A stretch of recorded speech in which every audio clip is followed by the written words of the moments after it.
a few words. Richard has delivered a wonderful presentation last week to one of my customers, CCC.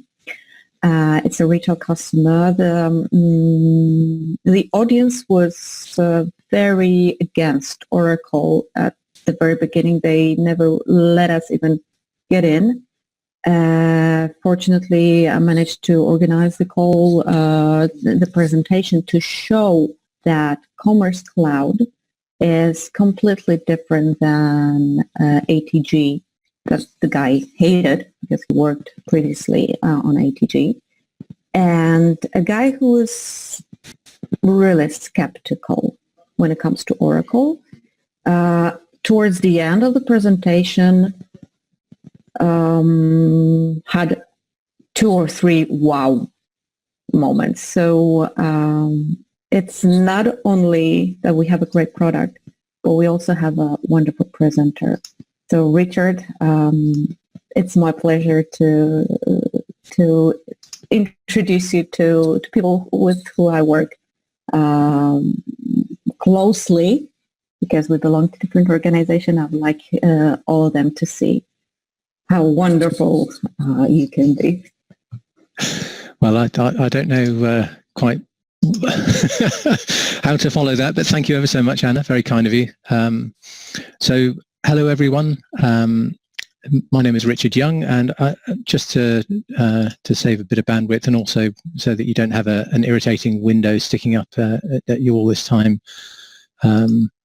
let me just share the camera so that you can see who I am. So hello from the Home Office here in the UK. My name's Richard Young. I work as part of the Western European SE specialist team, which is quite a mouthful. But essentially what it means is that we're brought into the bigger and more complex Commerce Cloud deals. I'm focused on nothing but Commerce Cloud. And I've been doing this for a couple of years, and before that have been doing pre-sales for quite some time in various different guises, but mostly in a customer experience-based world. So whether that's surveys or whether that's service or whichever. So just to give you a feel for where I'm coming from. So I'm going to stop the video, fire up PowerPoint. So I apologize. There is some PowerPoint here today, a reasonable amount of it, but there will also be demonstrations and so on. So hopefully you guys can see my screen. Is that okay? No, we don't. I don't. Not really. You don't? Not yet. Okay. What have I done wrong? I haven't hit the magic button is why. So how about now? Yeah. Yeah. Awesome. Okay. So let's just give you a quick flavour of of what we're planning for today. So first and foremost, you've heard the general introductions. I'll go through a little bit about CX Commerce. I'll try and do this generally in the style of talking to the customer and what I'd say to the customer. There are a couple of moments where I'll drop out and we'll go through that. I would encourage you to ask questions as and when you feel they're relevant. Please don't feel you're going to be interrupting. If you ask a question that I'm going to answer a little bit later on, then I'll park it. But yeah, please. Richard, Hello. Richard, this is Arthur. Hi. Hi, Arthur. I'm from a consulting Central Eastern Europe. So the question, because I got the quite late notification, so looks like no one from our consulting organization could join your presentation. So the question is, it is possible to record that session and then to share with the colleague? Yeah, of course. Yeah, of course. I can record it and we can then run through, share it on the Slack channel or whichever way is most sensible. Okay. Richard, so if you could record it, will be great. Thank you very much. Okay, so I've hit the dreaded record button, so just so that you're all aware. But as I said, please do ask the questions when you feel they're relevant. This hopefully will not be completely new to you, but I'm going to take it as if you don't know an enormous amount about Commerce Cloud, but you do know something of commerce in general. Okay, so let's move things along.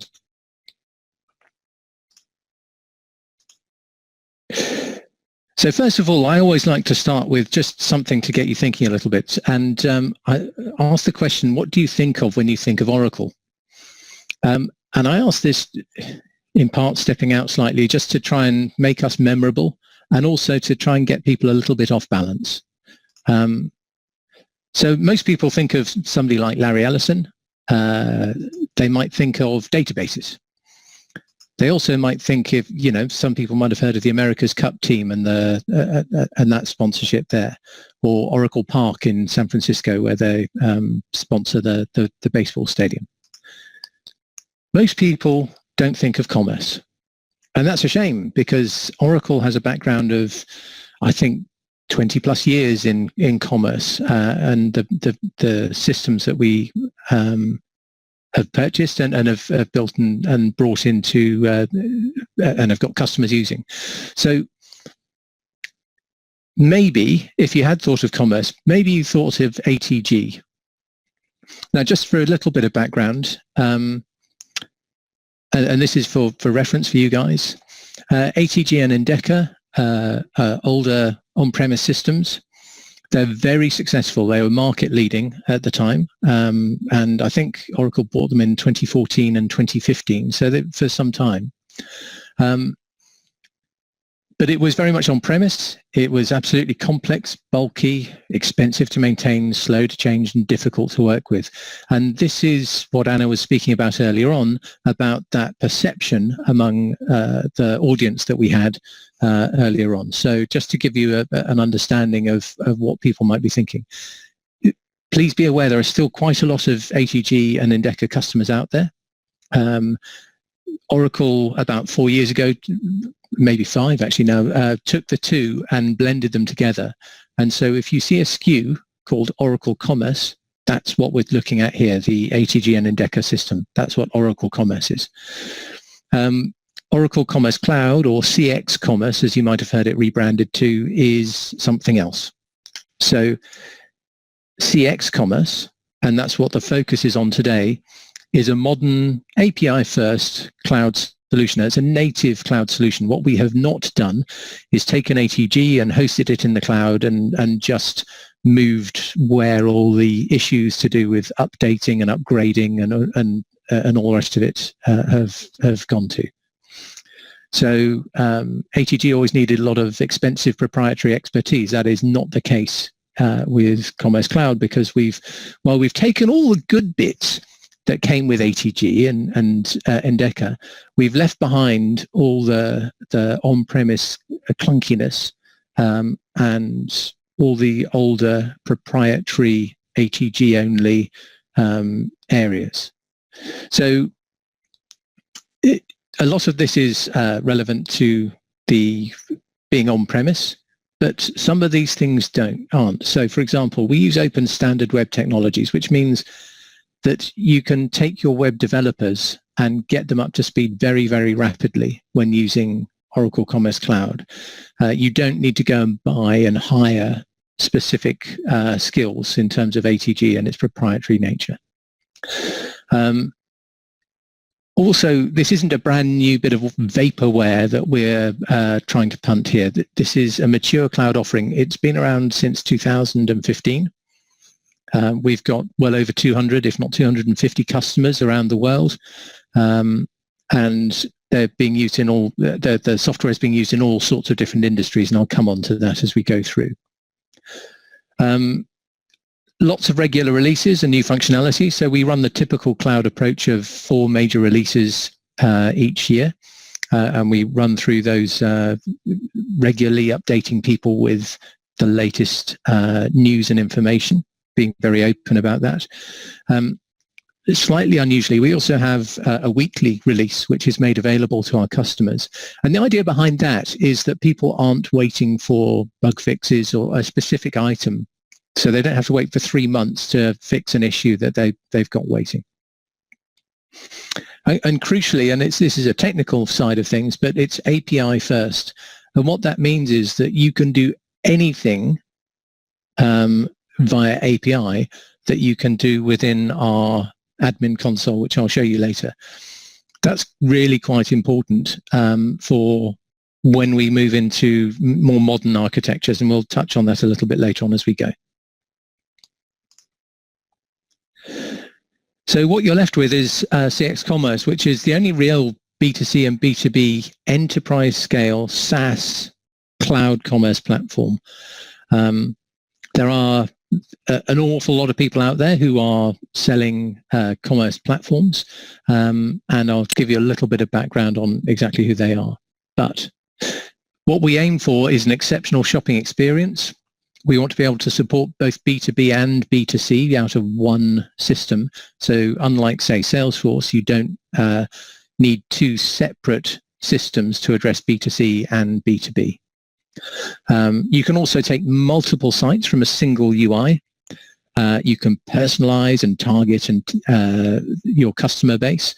And crucially, and everywhere we go, when I talk to customers, the word they say that they're struggling with their system because it's not agile enough. And CX Commerce, if nothing else, is very agile, and I'll show you what I mean by that later on. You can also see an example of a few customers, and I shall show you some of those customers a bit later on, because that will be, I want you to go away with some URLs that you can go and take a look and to show other people this is what we're talking about. To position CX Commerce, I don't intend to spend a great deal of time here, but just to give you a flavor of where we fit within all of the Oracle world. The commerce is a big chunk of how you engage within the experience economy, and I don't plan on laboring the point. In this particular case, Thomas, when talking to our customer early on, we highlighted in white the areas where we felt we could potentially add in to what they were also doing as either future releases or future steps within the project outside of commerce, and just making sure that they were aware of the broader Oracle capability, which I believe is a crucial part of us winning deals. There was also a focus on Oracle Marketing Cloud and the areas within that again, we believed we could add value as part of this. So that's to highlight. The other thing you may hear when you talk about commerce is people talking about the digital experience platform. I had to go and look it up, if I'm honest, because it's just another way of saying, let's take a commerce tool and let's take a content management capability and maybe some data management and so on, blend it all together into a solution. So essentially what we're talking about here is, again, commerce at the heart of this, and then maybe content management and potentially the way it's delivered. So maybe in a headless architecture. And again, I'll come on to that in a little bit. At any stage, please interrupt if anything isn't clear or if I'm going too fast. So I apologize. I have a tendency to speak too fast. So please tell me to slow down if I need to slow down. So the good news is that it's not just Oracle that believe that this is a fantastic piece of software. Gartner also have said that we are a leader. We have actually been for 10 straight years, and nobody else can say that. And this is not our old platform being monitored. This is the CX Commerce platform that's being measured by the analysts. And a crucial thing to pick up here is that we've got people with just 50 million turnover right the way through to over $1 billion using CX Commerce. So it does fit mid-market right the way through to enterprise. And I think generally speaking, we deliver to our roadmap. That's something that's very important to our customers. And also you'll see that highlighted by Gartner was the rich set of APIs that we use to allow people to customize, because customization in a commerce world is not a bad word. People expect to customize the offering, because how else do you make your brand come alive unless you're able to change the core product or change the look and feel and style of what we're doing. You'll also see some of the competition within this, and what's hidden under the blue here is Magento, who Adobe acquired. SAP are very strong, particularly in the B2B space. And Salesforce have got a lot of customer base in the B2C area and some B2B as well. Another one to call out here is Commerce Tools, and I'll go through those again a little bit later in the presentation. Something else that we're very proud of is, and this wasn't made obvious in the most recent, the previous Gartner run through in April 2018, but we were first for fast and nimble implementations. And you can see the gap down to somebody like Salesforce or Episerver, or even back to our old ATG days, the old Oracle Commerce. It's a significant chunk, and we're very proud that it's quick and straightforward to be able to implement Commerce Cloud. So before we go too much further into things, I think something that a lot of people will be aware of is that in the commerce world, there are a lot of claims about what you can do and how you can do it. And what we offer is all out of the box. So yes, of course, you can customize outside of that, but an awful lot of other commerce tools require you to either use partner add-ons or go to market to find a third-party provider to help round out the solution. That's not what happens in an Oracle world, and I wanted to highlight that to you guys, because out of the box we've got obviously the ability to support all of the products in your catalog. That's a given. We provide a very open promotions capability, which supports everything from SKU level promotions right the way through to order level and shipping and so on, and in a very easy to use way. So this isn't a sort of black box that you can't touch. This is you've got a lot of flexibility here. The other side is making sure that you've got a very personalized experience, and this is fairly crucial to businesses because they want to drive that dynamic and very real experience for an individual customer. And of course, if you then add in things like Maximizer and Responsys and all the other tools around the CX platform, that enhances that. But you can provide a personalized experience just using CX Commerce as well. The search capability is very powerful. It comes out of the box. You can just run CX Commerce and the search will work. However, it does allow you to also make changes and make some tweaks to really get that search humming, and I'll show you some examples of how that works. There's the reporting that you would expect to support a platform like this.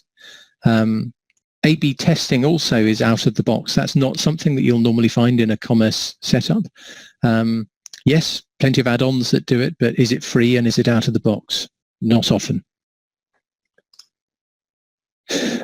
You'll also notice that we have things like payment gateway integrations that are out of the box with 3 or 4 different payment gateway providers. The tax solutions that you need, we've got Avalara and a couple of others out of the box integrated, so you don't have to do that work again. Or you don't have to pay for some third-party providers work that's been done separately to add on, and then you don't have to rely on that third-party provider to stay up to date with the latest version of whatever system you're running. So you get my drift. We also have transactional emails that are out of the box, which just will tell you things like your order is on the way and all that side of things. This is not I'm not trying to say that there is marketing automation here, but we do have all the emails that you need to help tell the customer what's going on with their order and the typical areas around that they've registered for to have an account, for example. There's a very powerful recommendations engine. Again, this is out of the box, and it's something that you can add to and tweak and make a difference to what you're doing. And crucially, we also are aware that not everybody that buys CX Commerce actually has a CRM tool already in place, or that they don't have it connected in quite the same way to their system. So we provide an agent desktop which allows agents to see exactly what orders have been taken, to actually be on the phone to somebody whilst they're browsing the website, and then for them to join that session and add things into the cart on their behalf and so on.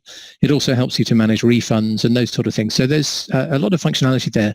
And there are 10 licenses that are included in the subscription for CX Commerce. So again, this is what's in the box.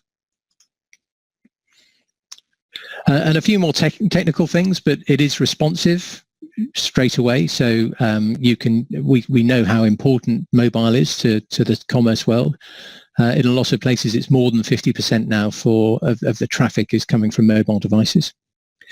Things like image scaling, we encourage you to put the best images you can into the site, and we will just handle that in the background.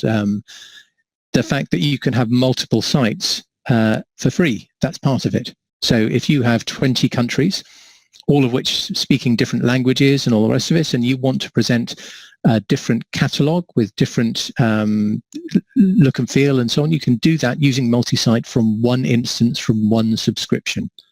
Very important stuff. You can provide search engine optimization. There are tools to help with that. And we also provide the content delivery network in the background, which provides caching, which means that the experience via mobile device and so on is much faster and more effective. That may sound like a small thing, but I'm aware of some businesses that were paying 30, 50, 90,000 euros a year for their content delivery network. Just be aware how powerful that is.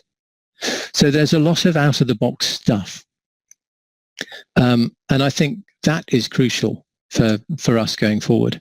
And it's why we have quite a range of industry verticals utilizing CX Commerce. So the classic ones you would expect, so the apparel and accessories, and I'll show you through some of those because that was the focus of this particular demonstration. So we'll go through some of those a bit later. You've got more general merchandise right the way through telco and food and beverage and so on. So it really is used in a wide array of areas. I'll also a little bit later on touch on the areas that we suggest you steer clear from. In the B2B world, it's a slightly smaller scale, but we're seeing a lot of success in industrial manufacturing, in the high tech, a lot of areas where these companies actually have CPQ in place as well, and particularly where they have eBusiness Suite. So wherever there's eBusiness Suite, we've seen a lot of success in just plugging in CX Commerce over the top of that and replacing the inbuilt eBusiness Suite tool that people are using there. So Terex is a great example of that, where they went online with a parts store. They'd had no parts store availability like that before. People were phoning in orders to people, sales guys on the phone. And within the first 2 weeks, they'd taken $2 million worth of parts. And with the first, I think, two months, that was $20 million. So it's an almost a new revenue stream for them because they were it was self-service. They didn't have to pay their sales team quite as much, and they weren't losing money in the to order takers where they were paying commission. So it's a very powerful area. So that's an array of these, and I won't drop into each of those. I'm going to focus on a more retail side, and we'll look at a few of those customers in a bit more detail. So Gratis, you probably haven't heard of. They're based out of Turkey. They are a large commerce site doing some significant volumes. One of the great things here, though, is that they do have a lot of stores spread around the country, and they are trying to push people to those stores, which typically are beauty and personal care retail, though as you can see, it's kind of up to date in terms of the dreaded coronavirus. So you can see their focus and how quickly they've changed to fit to that. One of the other reasons for mentioning Gratis is that they've utilized the APIs to create a native mobile app that supports their full shopping experience and their loyalty program. So they have typically a younger demographic. That's very much a mobile demographic, and they're using that native mobile app to help them to drive that. So it's a very successful implementation. Another good example of an upmarket brand is Stefano Ricci, Italian luxury menswear. They've got boutique shops, the sort of boutiques that don't have prices in the window, you know, the ones that we can't afford. It's all those sort of things. The site is live across 29 countries and 4 different languages. And they've, I don't know if you can see the movement on the screen there, but there's the ability to shop the look. So that option to say, whatever that guy's wearing, I want to have all of that stuff. So just click on that casual look or that suit and just select the jacket and the polo and the trousers, and perfect. That's what I want it to look like. Russell and Bromley I highlighted because we were talking to CCC and that they're a shoe specialist, and Russell and Bromley are a shoe specialist in the UK. The crucial thing to highlight here was that they are focused on doing omni-channel really well. They wanted to support all of the various different channels of business, and that was really key to what they were doing. And they've since relaunched they initially started off having a decent website. So they took that same look and feel initially with CX Commerce, and they've since rebranded that slightly, and they've updated it and redesigned, and that's now looking fantastic. Another one to highlight is Passarella, who are based out of Brazil. They are a huge merchant over there, big fashion shoe retailers, and over 1 billion page views annually. This again is just to highlight the scale that Commerce Cloud can deliver. And Passarella moved from the old on-premise tool to CX Commerce, just to show that that is absolutely something that we can manage as well.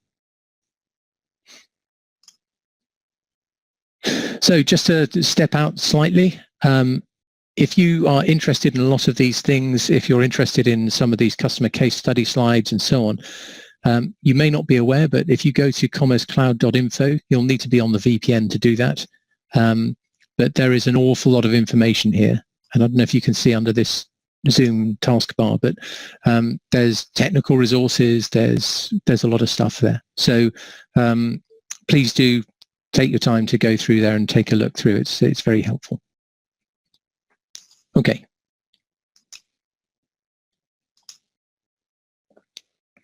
So let's take a look at what some of these sites look like, and this will hopefully give you a flavor of and some URLs that you can show to people as you go through. So I'm going to just move across to my browser, and I'm going to highlight a few of our key customers for you. And let me just give a bit more screen space there. When you're demoing, and something that might be quite useful for you, I use Wapalyzer. There are plenty of these things, but if you want to highlight what systems we're using, then it's quite easy to see that this is an Oracle Commerce Cloud site. So that I find quite useful from time to time. Okay, so back to our customers, Moleskine, or in the Italian, Moleskine.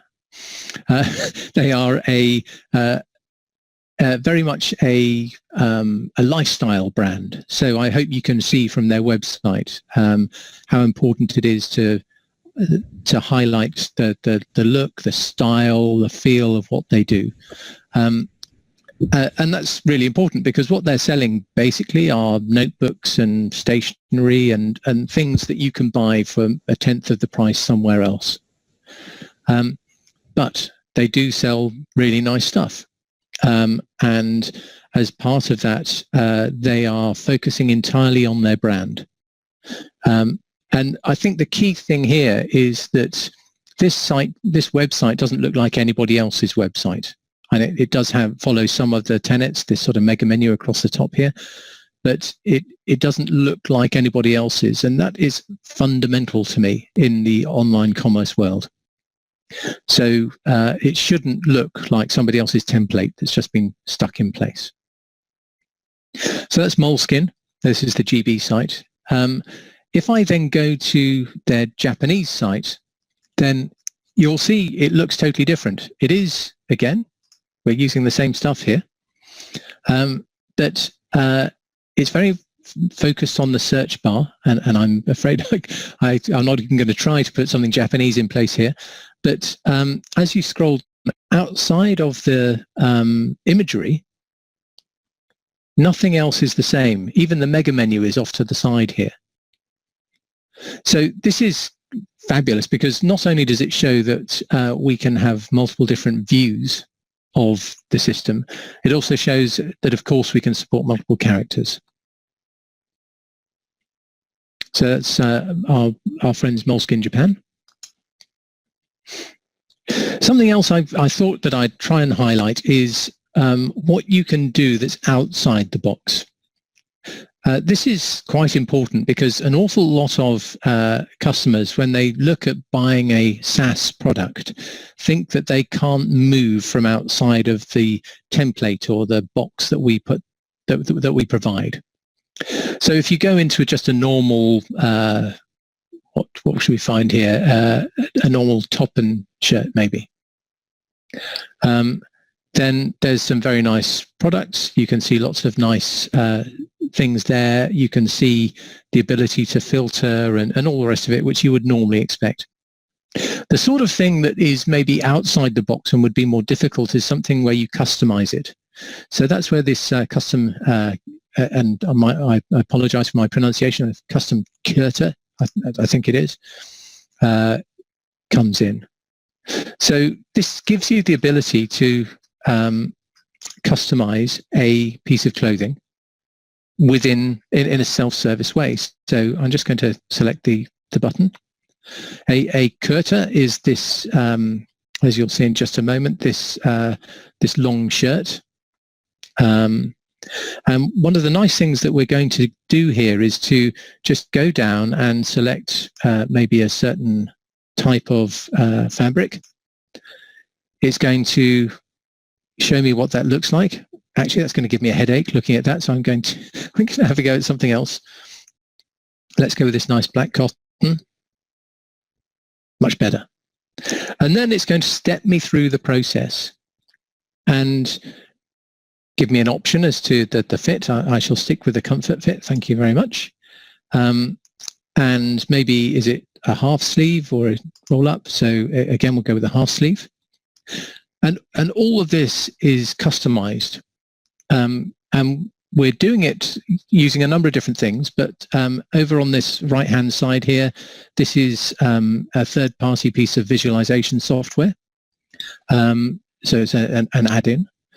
Having said which, the rest of this has been built by the partner using something called a server-side extension. So it's something that where you can build your custom code. It stays within our data center, but it is not affecting the core code of the SaaS product. And that means you can do this sort of thing, which is pretty funky. And it also allows you to then step through and add, I don't know, epaulets if that's what you want to have. Richard, yeah. Anna here, I have a question. Do you think this could be done also with CPQ capabilities? I know that we can use CPQ with e-commerce to customize products on the site. Would it work? It potentially, yes. So using a piece of configuration, absolutely it could. So one of the better examples I've got of that is actually a telco one. I'm sorry if I keep moving around the place, but this Zoom bar is driving me nuts. So if you go to oi.com, again, this is in Brazil. It's a fairly major telco provider. And let me just go to cell phone, I think it is.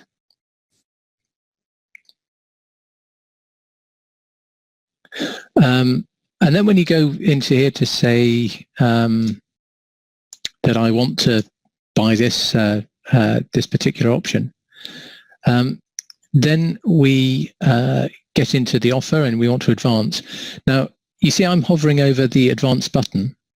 Down in the bottom left-hand corner, it's talking about that oi.com. If you keep your eyes down there as I click this, you'll see it goes to CPQ.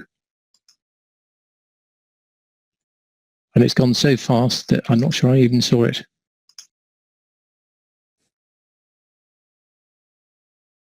Where has it gone? Our little thing telling us what's going on? No, it went too quickly for me to see it. But that is CPQ that's dealing with all of this aspect here. So yeah, it was just too fast. Which is a good thing, I guess. But if you want to show CPQ and those things working together, this is quite a simple setup. But that is using CPQ in the background to deliver those items and so on. But yeah, for this sort of area for Fab India, something like that could have been done. And again, it's an example of does somebody already have CPQ? In which case, great.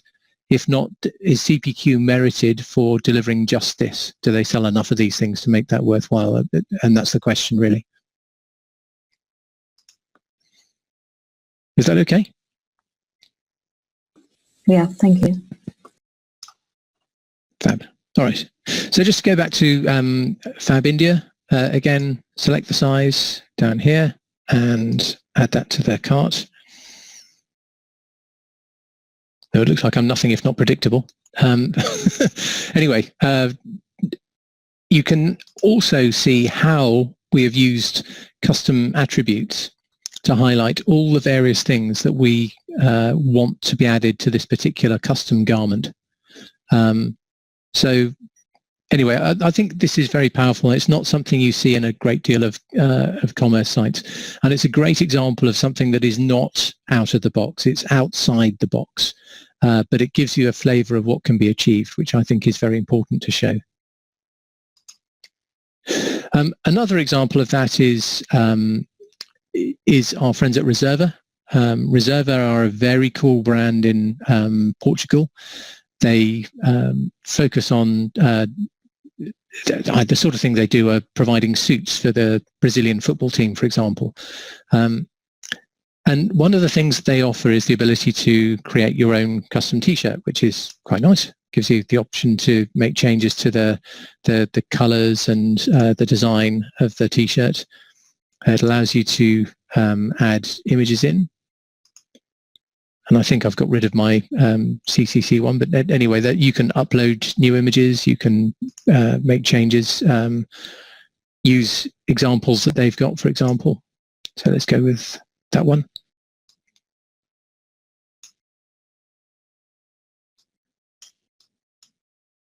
So it's the sort of thing you might have seen, I suppose, in custom gift cards and those sort of things. But in this case, it's with a T-shirt where you can also change the text.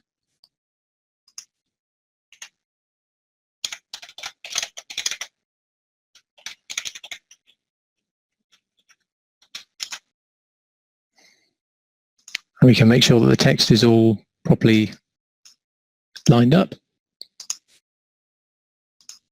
And you can decide exactly where to put it and move it around and change the color and all the rest of it.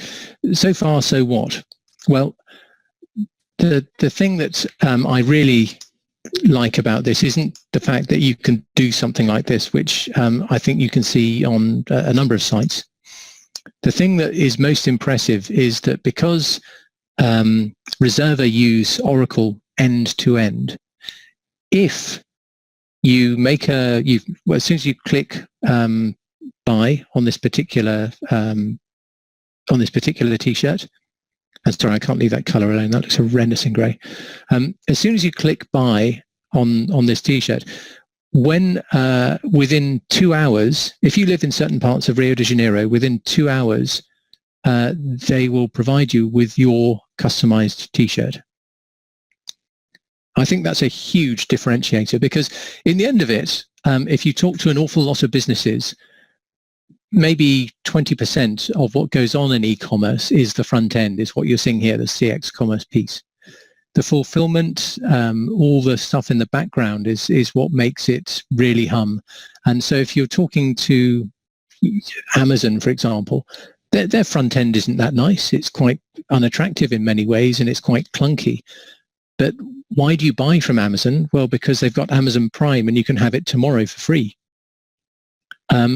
So the fulfillment is fundamental, and this is what Reserva have managed to do. And it's because they've got Fusion at the back end, and it's because they've integrated really well, and it's because they've thought really hard about that whole end-to-end process. So quite a big deal. Okay, I'm going to flick back to the presentation unless anybody's got any questions at this point.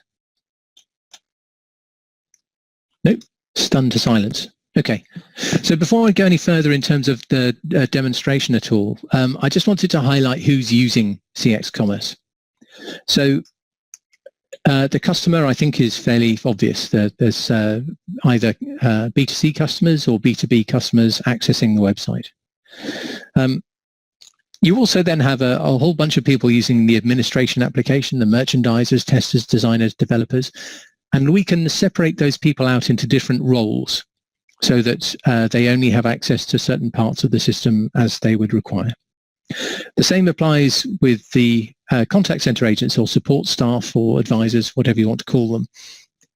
They have access to the agent desktop if you decide to use it. And just to highlight, again, these are not difficult things to be using. You can hire a web developer out of university who can do HTML5 and CSS and Bootstrap and so on. These are modern technologies. The other thing I thought I'd highlight is just a little bit of how our structure is set up so that some of what I'm going to show you makes a bit more sense. So obviously we support a product, but within that product we can target key audiences, so certain areas of the market or certain areas of your customer base with a specific catalog, should you so choose. Each group of things we call a collection, and there can be many collections and many products within an individual catalog, and you can have multiple catalogs, and those you can then deploy within multiple sites. So you can see that the granularity that you can get down to, just each individual piece that you can put in place within an individual site is quite specific and very flexible. And earlier on I talked about product variables, so the ability to put different item pieces in place. So on Fab India there you saw the different types of options available in the Kurta. So epaulette is not something you would see in a lot of traditional options, but that's just a simple product variable in our world. So that's why we can use CX Commerce in almost any industry, really, is because you can just add those variables as you need them. You can add those product types. So in the case of CCC, we were talking about shoes, and for those shoes there are boots, and there are high-heeled shoes, and there are lady shoes and men's shoes and sandals and flip-flops. So why not make a product type for all of those so that you can then start to give product variants added onto that product type, so that a flip-flop, what style of flip-flop is it, and does it have a colored pattern on the top of it, or there's a ton of stuff you can do, and it's very flexible. And we deploy those things using widgets, and these widgets are things like a header widget and an image carousel widget and a product carousel widget, and this is important because you can then reuse these widgets in and around the website. So the easiest way to really run you through that is to let you show it in action. So I'm going to go back to my my browser, and this is the Commerce admin backend. So I am now an administrator logging onto the backend CX Commerce Cloud system. And as usual in these demos, I've got access to absolutely everything. So this is all of the various areas that I can see as an admin. And what I'm going to do is take you into the design area. And I'm also going to highlight our demo site. So this is Supremo Interiors. It's a made-up business. I think the Supremo brand is probably familiar to a few of you by now. And within that brand, we've got this nice big image carousel, which I think I spoke about the sort of carousel idea earlier on as a widget. You've also got this navigation capability, the sort of mega menu, which you might be aware of. You've then got the header and a promotion area at the top here. So if I go into my layout and look for the home layout for this particular site, because there are multiple sites here, then I can go into the grid view and see what this looks like from an admin perspective. So there's the promotion banner, there's my shared header and the collection navigation. And just to highlight again, there's my promotion banner, there's the header with various items in it, and then the collection. And I can then go into the header to understand what's within that, what makes it up. And here are the various other elements. So we've got a library of different elements that you can add into different parts. And each one of those you can drag and drop around. And if you decide that you want the currency to be above the language instead of the other way around, then you can do that. It is a drag and drop interface. Depending on the type of customer and your skills, you may think, well, hang on a second, I've got a big team of developers who might have an awful lot less to do, and I'm a bit nervous about that. Well, you shouldn't be, because each one of these widget areas has areas of code relating to them. This is where your development team will add their value.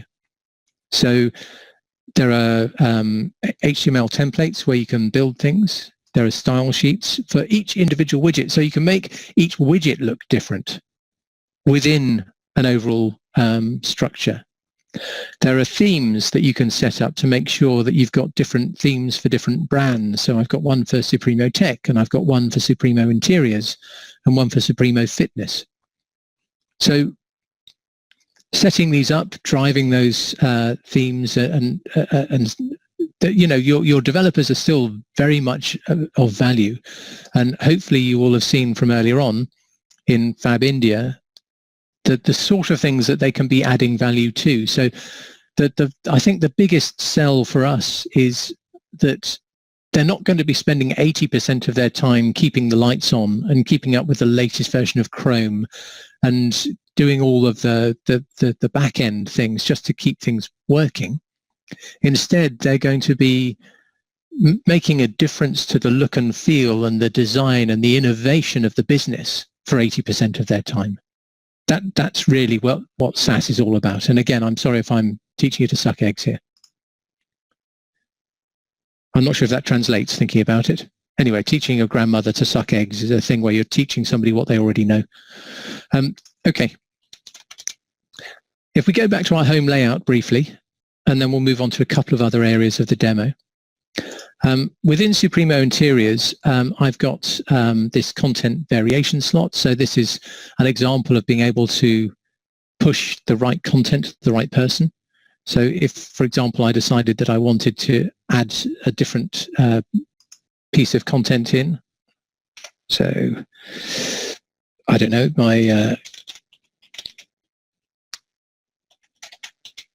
how about my silver customers? Then I could use an audience, which I've defined elsewhere, but I can show you that in a bit. And I can make sure that I'm focusing on my, okay, well, let's go with Premier instead of silver. I'd forgotten I got that the wrong way around. My Premier customers, and as soon as they log on, they will get a different view of that. And maybe I can set up a certain start and end date to do that, to focus that around as well. And it's very straightforward to do these sort of things. I'm no one's developer, believe me. So this is a business user that can make these changes. It's also a business user that can make changes to the layout if you choose.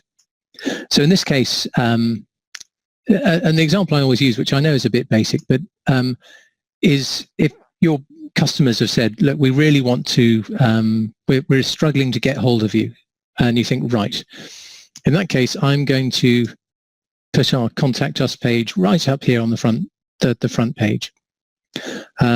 So here's our Contact Us web content. We've got this elsewhere on the site, so I'm reusing a widget. I add that in, and if I scroll to the top here, you can see there's a preview icon. And when I select Site Preview, it's just going to take a moment or two to load, but it's now taking all the changes that I've made and allowing you to preview this. So I'm not publishing this. This isn't the live site. The live site is still sitting over here, as you probably remember from earlier on. But then when I come back to my site, you can see that my changes have been made and the widget for Contact Us has been dragged into place. And okay, you might want to change the look and feel slightly, but fundamentally, you can see how quick and straightforward it is to make these changes. This is what I was talking about by being agile. This is the sort of thing that the customers value very highly. Okay, so let me remove that. So I don't really want it there, and we'll set that back to normal. Two other things I want to highlight, because I could bore for England on this for you, I'm sorry to say, but there are, let's pick out a couple of things that I think are pretty funky and things that maybe would be difficult for other people to do. So within search, as I mentioned, search just happens out of the box. There is a core search capability that just works. Within that, let's look at maybe making some changes. So I, as somebody who's administrating this setup, has decided that I want to focus the search a bit more when people either search for a specific search term, like chair, for example, or when they look in a particular group of items, a collection. So I can look through for in the search for certain areas, and you can set it very high, obviously. In this case, I'm going to go to the furniture and just everything under the dining room, I think. So anybody that searches within the dining room collection will now be presented with maybe some boosted products. Maybe there are certain products I've got a lot more of than others. So I then go in and it will give me all the various dining room areas. And maybe I've got a whole bunch of Avellino dining chairs, which I just can't get rid of. So let's add those in the dining room table. To add all of those in. So as part of that, I'm going to boost these products to the top of any search. And I might want to add some criteria as well to highlight around that. So as part of this search in the dining room collection, I want to make sure that everything that's in stock is the most important thing. I'm then going to put the things that are on sale next. Maybe the most popular selling things are those, followed by the things that are most viewed. And you can add individual product types. You can drive the most level of newness and so on. You can even bury products as part of this. But again, there's not a single line of code being written to do any of this. And I can make these changes and make these adjustments to the search really quickly and really easily. And I think that's really crucial. Yeah, fire away. This is an awesome feature, but is it something that our competitors have as well, or is it something that only us have out of the box? How does it compare to, other vendors? I'm not aware that anybody else has this capability in such an easy-to-use manner. So I think an awful lot of other people can make changes to the search and how it works, but I don't think they can do it in quite such a flexible way. And the caveat to that is that SAP have launched a new cloud product recently, and I haven't seen that. But yeah, there are some of these areas that the competition will struggle with, or they'll need other tools to do, or they'll need a third-party search tool plugged in to make it work. Are there any other features that are such winners as this one? Well, I try and highlight things that keep it looking easy, and in the end of it, I know the vast majority of our customers can do our competition can do much the same sort of thing. Many of them don't have this design capability. A lot of them don't have the marketing, for example. So let's just take a quick look at down that route. So again, this is built-in capability. So I talked about audiences earlier on. And again, a lot of these people, you can personalize things, but you have to get a developer in to do it for you. And it takes a while. And is the code good? And how long does that, is the developer available? And by the time you've got through something that shouldn't have taken very long, has taken 2 or 3 months. So if we now go to, well, let's look at our Premier level loyalty member. You can see that this is very much something that you can set up very easily, but has the flexibility of adding new rules in. So we're applying it to registered shoppers.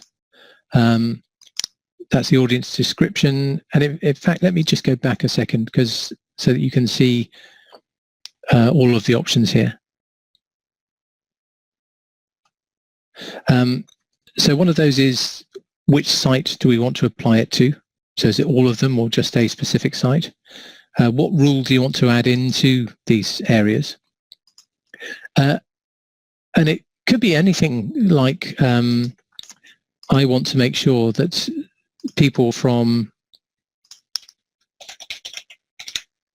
Warsaw see something different. So maybe there's in the CCC world, there's a big sale going on in the Warsaw branch or Warsaw branches of CCC. So let's highlight that in a promotion, and we'll pull a Warsaw audience together quickly. We'll then add a promotion to it and go from there. So that it's these sort of things that it allows you to personalize and make easy. But it's doing it in a way that makes sense, and within, I can now create a promotion, and we can do it at the item level, the order level, or the shipping level.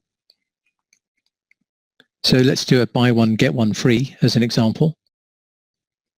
And you call it whatever you want, and there's a description. Which site do I want to apply it to? Well, let's keep it to our Supremo Interiors site. Price groups are something that we typically use more in B2B, but you can set specific prices depending on the currency, for example, or whether it's small business pricing or enterprise, or there's options here. And you need to buy at least one of these things, and we want to include the entire catalog, or we want to focus on a very specific item. So let's go back to our Avellino.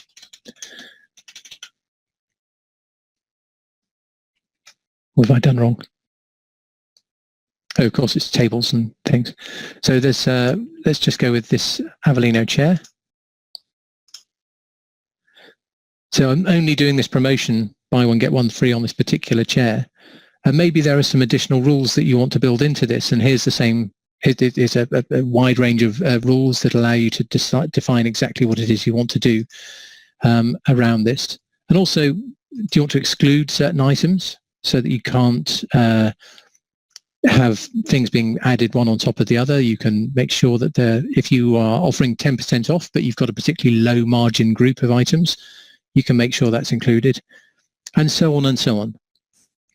So, and again, this is the detail of what will excite a merchandiser. Obviously, a CTO or somebody is, so what? Yes, I'm glad we can do stuff like this, but the most important thing is he can do it swiftly, and it's agile, and it's quick and straightforward. So, as I said, there's so much more stuff we could run through. But let's focus on maybe what the customer might be a bit more interested in. So I'm going to step back from the product for a moment and step back from the demo. And we're going to take a brief look at the technology. Now, I understand the vast majority of you guys are sales folk, so I'm going to stick to a sort of higher level. But this is really important stuff. Commerce Cloud is API first. So everything that you've seen me do, for example, in setting up a promotion, can be done via REST API. And you can go and look for yourself. Just type in REST API for Oracle Commerce Cloud, and it'll come back with all of the documentation. You can go and take a look and look at your heart's content. It is heavily documented. And this is really crucial because we have to use our own APIs. So in what I've just shown you is this sort of commerce-led approach to digital commerce, where you're using the entire Oracle stack. We're using our own APIs to communicate with our own storefront framework. We're using our CDN to deliver end-user pages. Now, when I spoke earlier on about Gratis, they're using that slightly more hybrid approach because, yes, they're delivering the storefront via the Oracle stack, but they've built additional pages and apps and so on separately, and they are using those via the Commerce Cloud API. A big buzzword in the marketplace is headless. So this is the latest technology thing that you need to be aware of in the commerce world. Headless essentially means that you separate all of the front-end look and feel and the storefront from the underlying commerce capabilities and the tools that you use to do that. Why would you want to do that? Well, there are two major reasons. The first is if you've built and own your bespoke front end, that means that it's very relevant to you and your business, and it might be because you have a very specific design or things that would be very difficult to do in a SaaS product, potentially. That's not the majority of people, but that's an option. But because you've separated it and you've built that all and it's all yours, it does mean it's much, much easier to swap out whatever you've got at the back end. So if you are looking at a number of different vendors, they're all API first, and you've built your own headless front end in your own technology. So maybe you're looking for, you want to use Angular instead of React or whatever the JavaScript front end library is that you want to use at the front end. You've got that, you've built it, and it's then up to you to plug in whichever API-driven toolset you want at the back end. It's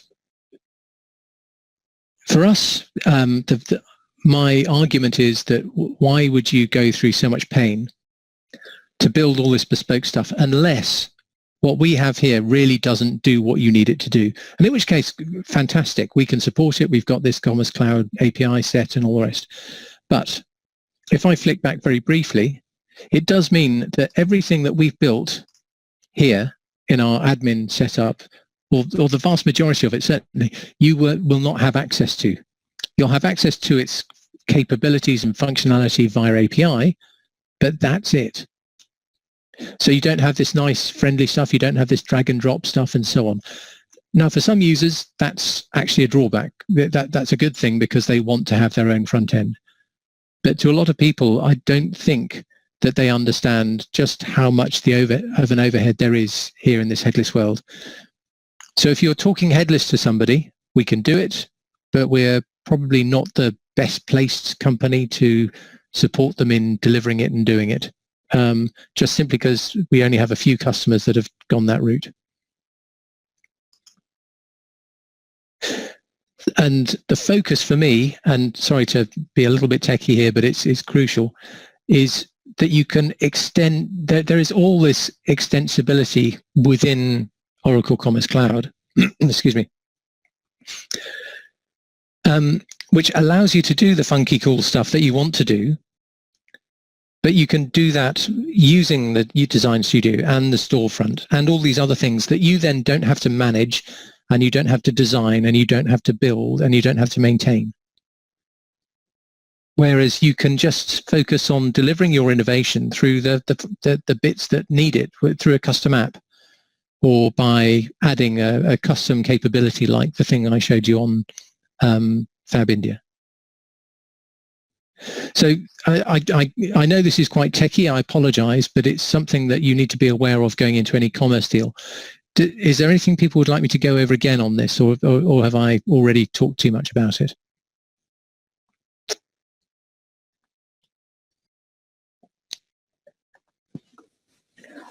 I have a question, Richard. If when we get to this point, to the architecture, yeah. I believe that business people will not even be there, but when it comes to IT teams, what do we usually do, especially, in the deals that you worked on, if there are people who start poking here and there, do we schedule a different session just for them, or is there any like a quick messaging? So this is the architecture. What's the golden standard? How to, go through this and not bore the business people, but also pleasure the, the IT. Well, this was the reason for my poll up front, is I know that you're mostly sales guys who would prefer not to be doing this stuff. So know your audience and know what they want up front. And if they want a bunch of this stuff, then you probably need a separate session.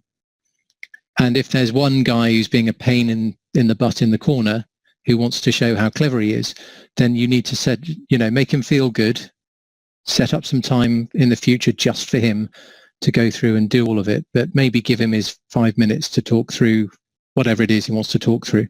That I would suggest my way of doing this is just by holding my hand up, because I know just enough to be dangerous about this stuff. So I don't pretend to be an expert, but I think if you highlight that, say that you'll put that guy in front of somebody who can talk the double Dutch of this weird language to his heart's content, and how and why we're a good fit for this, then I would schedule a separate session, yeah.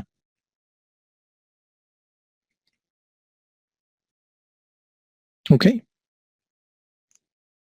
So there is another technical slide which I am going to skip the vast majority of. The only thing that I think it's worth highlighting is that this whole cloud is PCI compliant.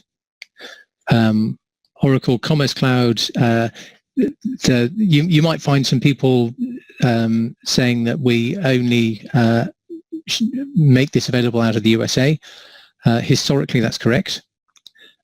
We are moving to the OCI setup, and we will have EMEA data centers.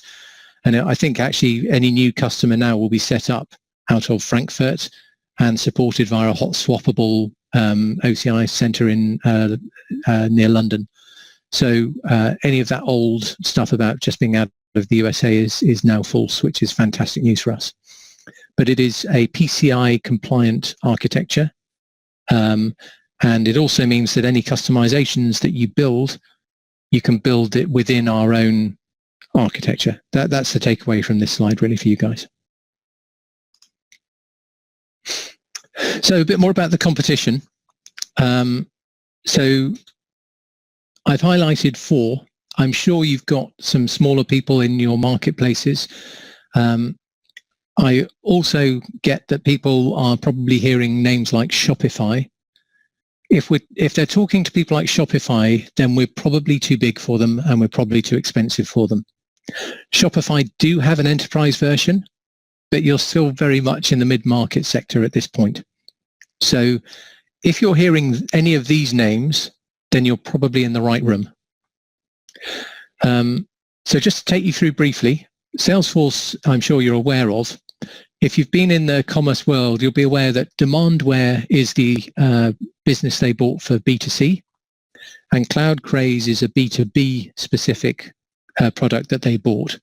They market both of these as Salesforce Commerce Cloud. They are two totally different products, and certainly Demandware is very outdated technology. It was a first mover. I think they were brought out in about 2004. It is a multi-tenant cloud product, which is good. The bad side is that it's massively out of date. It has scalability problems, and the initial quoted price is never what it ended up as. So that's a big takeaway. There's lots of FUD there. If they're a Salesforce business, if they've got Salesforce CRM, they will know that whenever they want to do something else, they've got to buy something else from the Salesforce marketplace, and it costs them more money, and it might need to be integrated a bit more and so on. So while they have won the marketing battle, Salesforce, it used to be if you buy IBM, you won't get sacked. My opinion is now that if you buy Salesforce, you won't get sacked. So they've won that marketing battle. But you need to make sure that you sell those areas, that anything new that you need isn't going to be in the box. Anything new that you need is going to be an add-on, and it's going to cost you more money. And it's going to cost you quite a lot more to maintain and keep up to date. The final thing, and this may not be quite as prevalent now, but a lot of their B2C sites look the same. And that's when I come back to the only thing you've got online is your brand. That's why Moleskine looks the way it does and doesn't look like some, whoever else it is selling staples, selling notebooks, because why would you buy it otherwise? So that's one. Magento should now really be called Adobe. Adobe bought Magento about a year ago now. It's a very solid tool set. It's quite developer focused. You do not have a nice, easy user interface in anything like the same way as Commerce Cloud. Adobe promptly stopped or put an end to the sort of low-level community stuff. So Magento have lots and lots of customers, and there is a free version of it. But I don't believe that is being that there's any changes being made to the core base product of that anymore. Adobe wanted the bigger customer base. As part of that, and even up until the stage of Magento being bought by Adobe, they were moving very painfully from Magento 1 to Magento 2. So your target audience is anybody on Magento 1 that's not using the free version, because it is end of life. It's also not true SaaS. It's typically hosted in the cloud, so that's it. It is not a proper SaaS product. And I'm sure this is more under control now, but version 2 was incredibly buggy, and there are lots of pain stories about moving to version 2.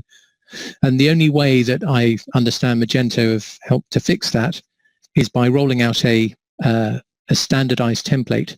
So again, you can see that all of their sites look very similar, which, while it's fixed the bugginess, hasn't helped anybody to look different and differentiate online.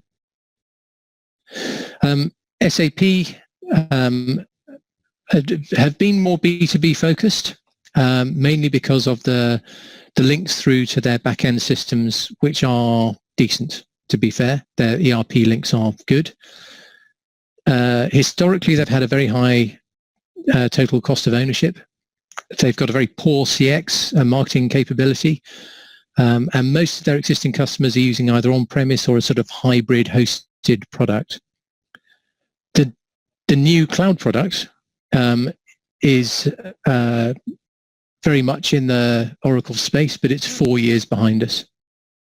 So, if there's a lot of people using this core, a lot of the sales are selling, look at what we've got in terms of customers, and they're referring to the old Hybris, and they're telling them that they're then selling the new Commerce Cloud SAP Commerce Cloud version. It's an area to explore and expand on.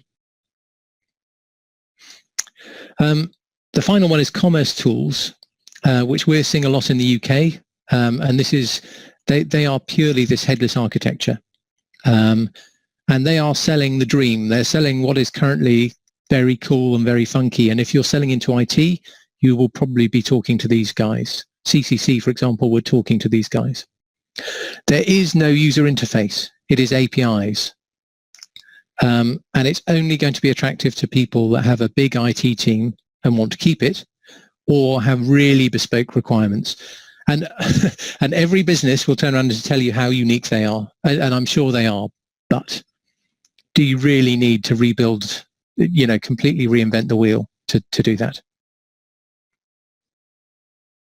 So anyway, that's some of the competition. A brief section on implementation. This is taken from the OC3 team, so Oracle Commerce Cloud Consulting. There are lots of partners out there, less so in the Eastern Europe, but there are people that can help in there. And typically you're looking for, from the lower end of things, three to 6 months. 3 is quite quick. And though you will see other people saying they can do things much faster, not really. Not without being completely template driven and not looking much like your sort of site. Much like everybody else's site, sorry. For the big complex stuff, 10 to 12 months, but typically the way that things work, Fab India, for example, went live after 3. They then added functionality throughout in a steady rollout, which took sort of 9, maybe even longer months. But don't be frightened off by people saying it must be done in two weeks or something silly. In which case, go and set up Shopify and do what you need to do. This is really just to highlight that we have processes and setups that help make it work. Each individual partner will have a different setup, and there are plenty of options out there for this, but that's just to provide some reassurance about how we go about things. And the commercial model I tend to stay out of, if I'm honest, but there are 2 fairly important things that come out of this. First is obviously it's an annual recurring subscription. We can be flexible on payment terms. One of the biggest winners for us in a deal recently with Oxfam, the worldwide charity, is we were able to finance not only the annual subscription, but also the implementation, which was £500,000. So together, they financed maybe £700,000 or £800,000 worth of stuff across 5 years. And we made it appear to them that was 0% interest. That was a really, really powerful thing to be able to sell to them. And nobody, I think, can really offer that, though apparently Salesforce are making noises around being able to do it, but I haven't seen it yet. The other side is the 2 options that we offer. So one is page views, a simple flat rate. So you buy 10 million page views or 50 million page views for a year. That's it. And you're not then tied to the revenue share option, which is the key thing for certainly Salesforce. The other one that you might see is... Richard, yeah. Arthur here, just a question regarding the page view. Sure. Is any blocker to recognize the robots? There isn't, no. And in fact, that was a reason why we ended up going with a revenue share option with Oxfam, is because as a global brand, they had something in the region of 50 million robots hits to their site, so web crawlers, if you like, every month. And it blew the page view model out of the water for us. So we went with revenue share. But no, there isn't, because we have to manage the infrastructure to support 50 million robot hits as well as their actual site traffic. Absolutely. We charge for it. So we can't take that out, unfortunately. But it's a very good question. So the revenue share is the Salesforce's only option. Minimums do apply, and they are varying things significantly. And apparently for the big global billions of page view, billions of revenue share type options, they've been down as low as 0.2%, is what I've heard from one of our other guys. More normally, you're seeing at least 1%. when we were talking to CCC, we understand it was around the 0.7% of their overall revenue share. But if that's 50 million euros every year, it's still a big number. So page views can be a differentiator for us. Okay, all nice and clear, hopefully. Yeah. Good. So we come on to some internal slides. I always think it's worthwhile. Why should you care? Well, commerce deals tend to be quite big ones that can do your number on. So that's one good reason, I think. It also means you're not limited to who you can sell to. There are certain things which will only ever sell to enterprise customers and some that will only ever sell to mid-market. Commerce, you can sell to both. And unlike some of our products, it genuinely is a market-leading product. So it's mature. It's got some great customers. We've got references across multiple different industries and types of use cases. So that's well worth being aware of. I would suggest that you can use it to expand a deal. So anywhere that self-service is a requirement, and maybe Salesforce are pitching CRM and we're pitching sales, why not investigate what they're doing for e-commerce and expand that deal, reposition it away from a single product beauty contest, because we win with the wider product offering, in my opinion.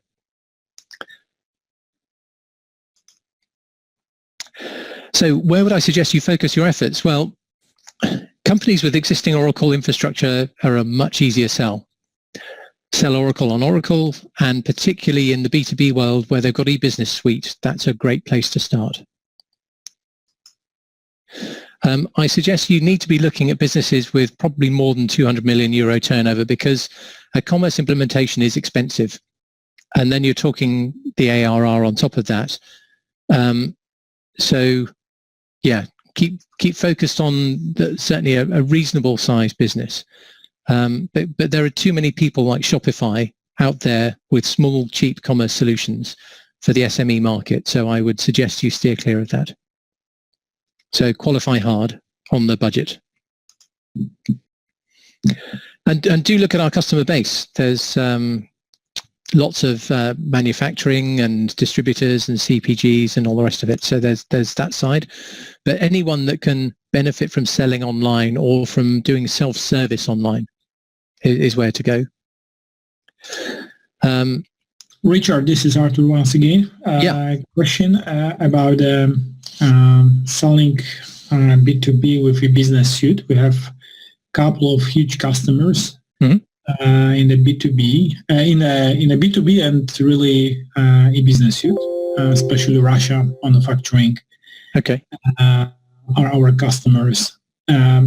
So is this mean that the Commerce Cloud has any pre-integration with the business suite, or only because they're already our customers that worth the position? So it's mainly because they are already our customers, but also for two other reasons. One is that we understand what they're trying to do. So they've been using iStore, which is very poor as a tool. And if you go in and show them Commerce Cloud instead of iStore, they'll go, wow. And secondly, if you talk to OC3 and Gorav and those guys, they've built these connectors to eBusiness Suites, and they have integrations which will speed up that whole process. So it helps if you're talking to OC3. Okay. And one more question related to Business Suite, but also to the B2B market and GDPR area. Mm-hmm. I mean, in Russia, they have a very specific and tight personal data regulation. So having the e-business suite and our e-commerce, can we keep all the data about the customer really in the e-business suite and just expose the product catalog to the website? Login should be on the website, but really all the custom related data like addresses, names, whatever stored in the e-business suite, or we should really copy it or somehow synchronize with the Commerce Cloud? It's a very good question, and I don't know is the honest answer. So we have looked at doing trying in Russia previously, and the data has been a problem. If I'm honest. Having said which, this is a question about the integration. What the integration we have here? And the answer is that there are so many different ways to integrate that maybe that would be a good idea. And I think probably a good thing to do would be to have that discussion with the product management team. So how could we support a Russian customer who have eBusiness Suite and everything is stored in eBusiness Suite and not on our servers in the EU? Okay. So maybe Jerry Kelly or somebody like that in B2B would be the right place to start. Or I can send you some names afterwards if you drop me an email, then I can introduce you to some people if that would help. Perfect. Thanks. Okay. The places where not to focus your efforts. I know these are big business areas, but we're just not that well suited. So grocery, mainly because of the customizations for parts of an item. So you can sell, a small weight of things, and it's just very complex. And to be honest, at this time, it's worth avoiding, unless you're dealing with one of these big cash and carries that only sells single items and so on. Maybe that might be worth investigating, but seek advice before you go in there would be my suggestion. Travel is pretty much a no, unless they already have a booking system and they want to use Commerce Cloud just as a front end, because you have to have that booking system in place. It is not the same as a commerce system because you're selling the same thing over and over and over again on different dates. So please, I would suggest you steer clear of that as an option. And in telco, there are some fits, but it's a very complex area, and we have a team that are focused on doing that. And I would suggest you contact the telco area specifically around that. We're not there's an awful lot of complexity there, and there's probably lower hanging fruit is my suggestion. And then finally, marketplace functionality. So putting together a website with multiple different people selling into it, selling their own product and their own version of that product is quite complex, and typically we don't support that well. So there are options, there's potential to do it, but again, seek advice before you go into that would be the suggestion. And finally, just where to find help. So we've got the We Love Commerce channel. For tech questions, there's a CXCom, and I apologize, I'm about to run over here, so I'll go quickly. I can't say enough, commercecloud.info. You need the VPN, but there's lots of information there. There's a monthly community call, which is always being promoted on We Love Commerce and so on. The Commerce Talks are also available. And in terms of people, you can reach my team or the team that I'm part of on through this queue. I'm afraid Eastern Europe isn't fully within our area of support, but if we have bandwidth, then we'll help if we can. The other area with a lot of experience is Marcello Galli's team, the solution specialist team. Again, it's Western Europe focused, but there are people like Sascha Lensch in Germany who can quite often help, particularly around pricing and those sort of areas, or the total commerce view, which is selling CPQ and content and so on as part of it. So that's all I was going to talk through. I'm sorry I've run over time, and I was hoping for questions as we go, but if people have time, I have time to run through any questions if you have them. I don't. Richard, very good presentation. Thanks. Yes, it was. Thank you very much. Richard, if I may, if there was a TV station which wanted to be a new Netflix, and do you think that it would make sense to propose them a Commerce Cloud as a solution? Oof, or wouldn't it be the right fit? I mean, for the like online shop or Yeah. And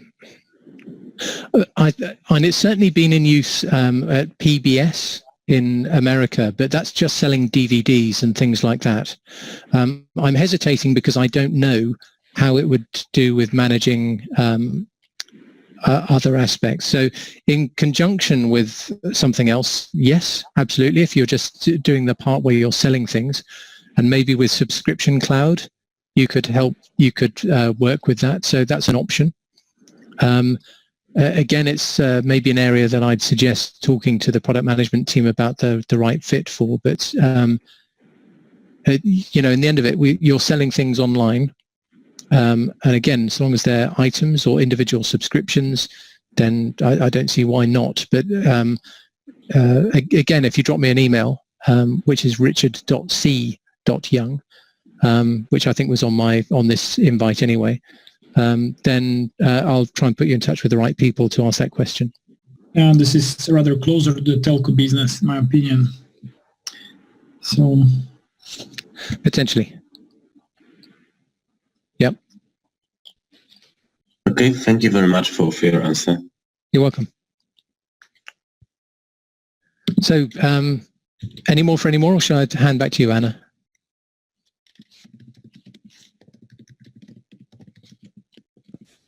Well, I think that everybody would love to get your presentation. So guys, just, I don't know, Richard, would you like me to throw it in through Slack?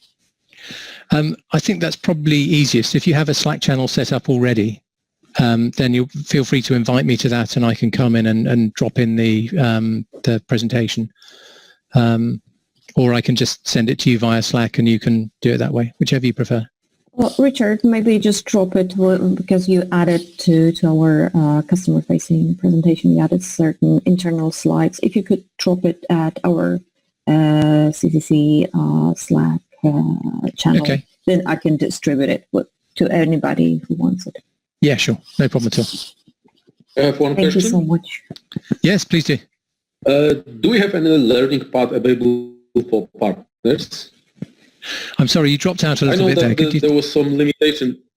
Do we have any learning path available for external partners? External, I mean, our commercial partners which we cooperate with. Yes, absolutely. So if you go to the Oracle University, there is a Commerce Cloud section which they can go and get a certification in. Okay, so it's something new. Thank you. Yeah, absolutely.